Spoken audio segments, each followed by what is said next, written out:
So ito na yung ating waiting area. Yun yung gate saka guardhouse dito sa side ng Dapitan Street. So yan yung landscape na ginagawa namin dati. Yung glass canopy. Tapos ito na yung sa harap ng Dapitan Street na makikita nyo.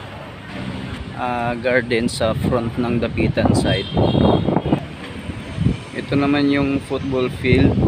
Sa malalago pa yung mga puno. Ito yung sample ng CR.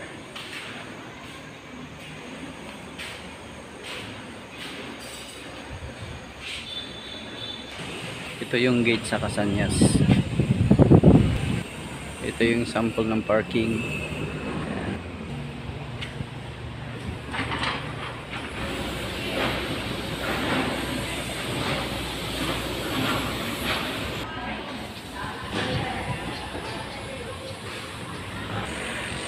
So ito yung basketball court.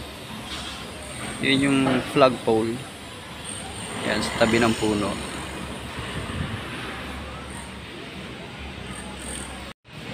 Ito naman yung elevator. Hanggang sa roof deck po yan sa 10th floor. So bali meron tayong 5 elevators dito sa ating building.